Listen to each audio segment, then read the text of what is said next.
And back to the phones we go. Andy, Sheridan, Indiana. Welcome, sir. It's great to have you with us. How you doing?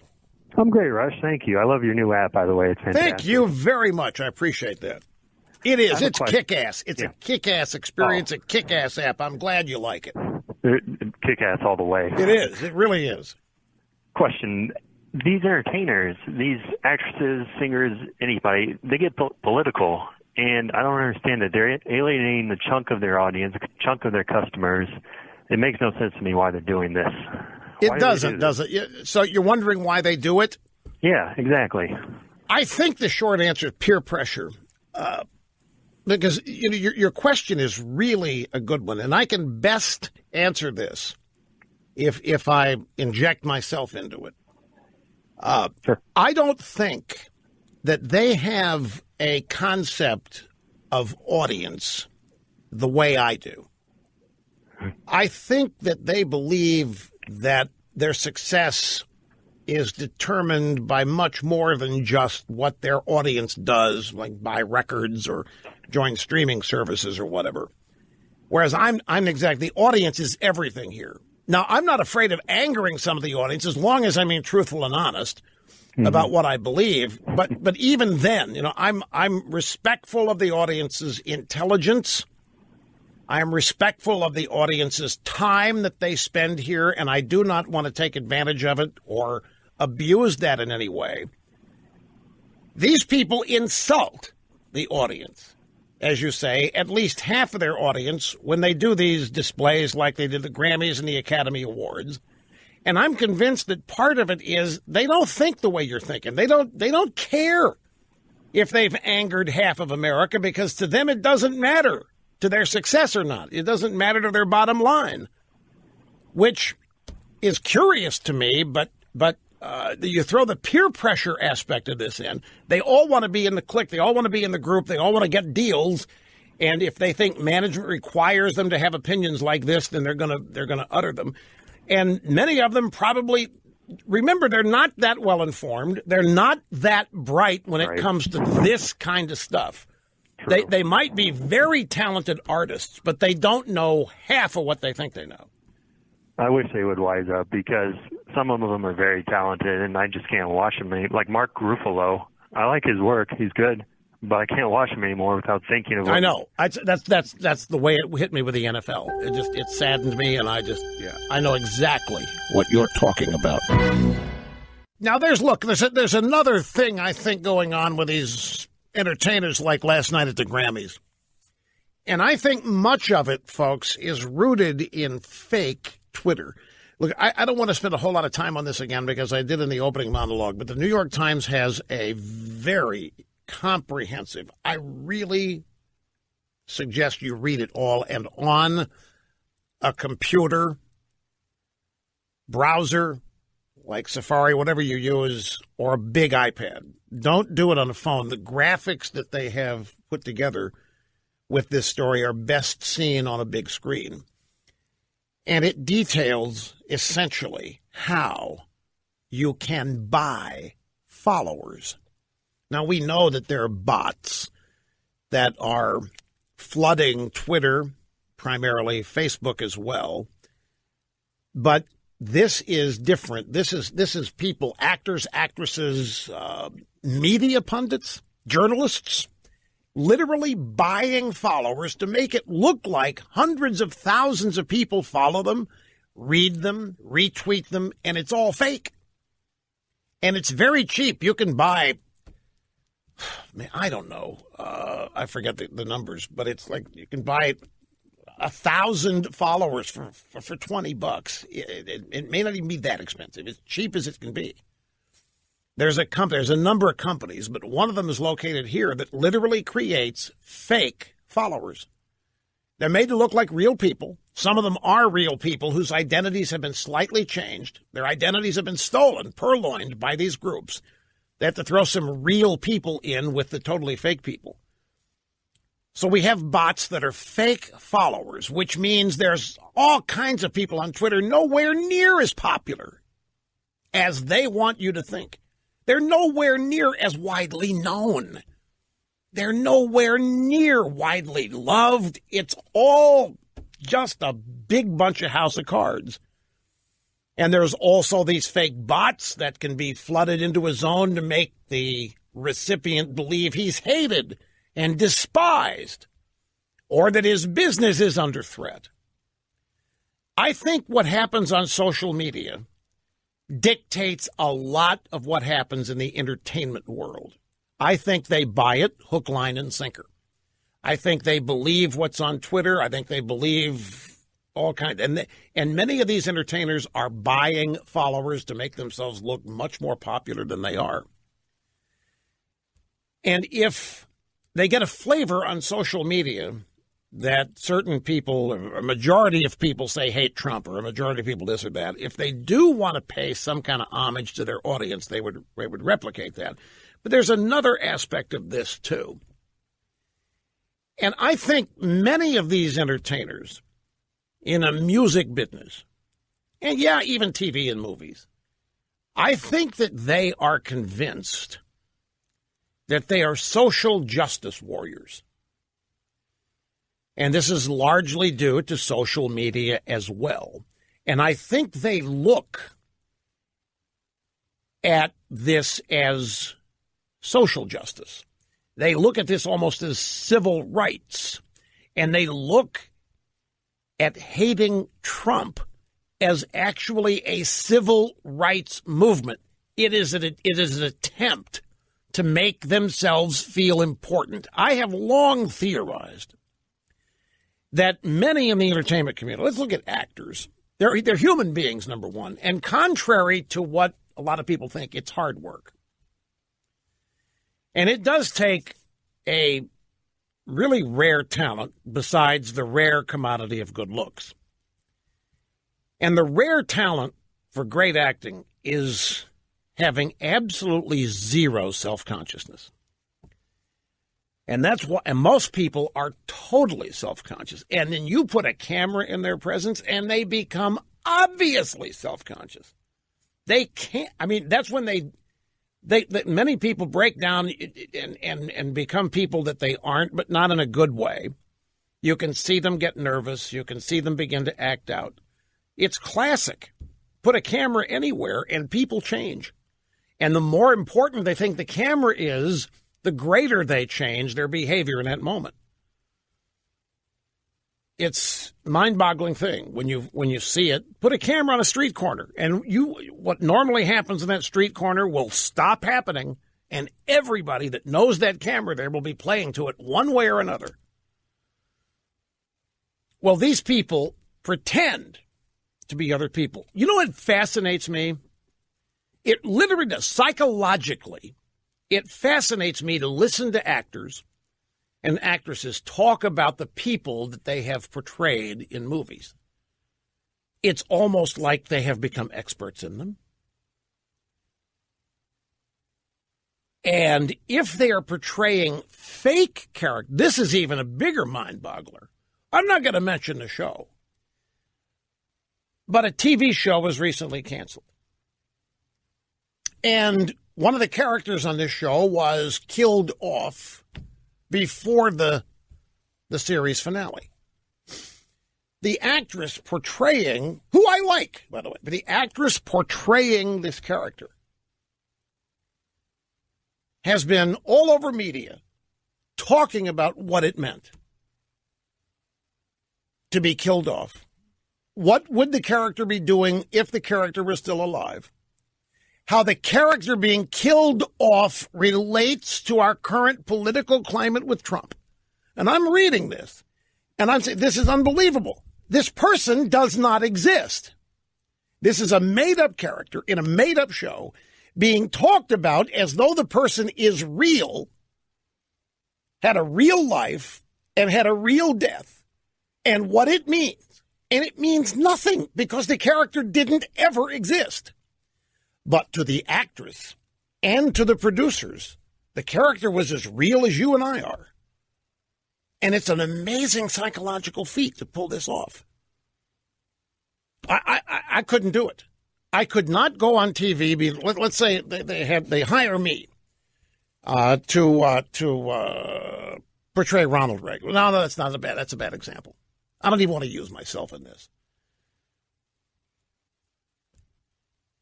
It's like Jane Fonda was brought to testify before Congress because she played a farm wife in a movie about Dust Bowl, Kansas. And she testified as an expert on agriculture. And she really thought she was because of her role in the movie. She played a fictional character. She was asked to come up there because Alan Cranston had a crush on her. He was a senator from California. That's why she was really there. But she's taking it all serious. The seriousness that these people take them. Well, ultimately, their success is pretending to be other people. But they're like everybody else. They want to be known for who they are. Ergo comes all this social activism.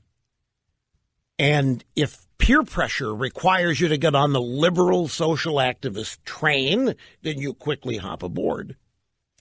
And then you begin to think how important it is, why this is civil rights. This is the latest civil rights cause. Donald Trump is a racist, sexist, whatever he is. And it becomes a civil rights issue to expose Trump for the fraud that he is and to save America from this grave, grave threat. And they totally buy into it because they buy into fake phoniness every day. It's their job to present fake as real. And it's really hard to do. That's why there are very few really, really good big stars or actors and actresses. It's hard to do, folks. Do not doubt me. It's hard to totally become somebody else and not go insane. It's a very difficult thing to literally shed all of your self-consciousness, particularly when it takes hours to make you up and when you have to take after take after take, and there's 15,000 cameras around and all the lights, and yet still to become totally outside yourself. You and I cannot do it. We cannot get rid of the self-consciousness. But in this business of becoming other people and becoming known as the people you are portraying, at some point you want to be known for who you are. So the Grammys comes along, and here's a chance for you to tell people who you really are, even if your music as your art does that in some way. I mean, if you're an angry rapper and that's your music, fine. But here's a chance to talk about it outside of the art. Here's a chance to talk about it on stage. Talk about what a reprobate Trump is, how great Hillary Clinton is, what a raw deal Hillary Clinton got. All this, and it's all about fulfilling the desire to be known as a substantive, real person and affecting change. And I think that's why the aspect of angering half the people that may be your customers doesn't matter to them.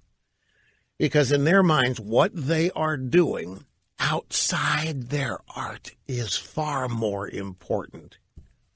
It's civil rights. It's far more important than whether or not half of the music buying public gets mad.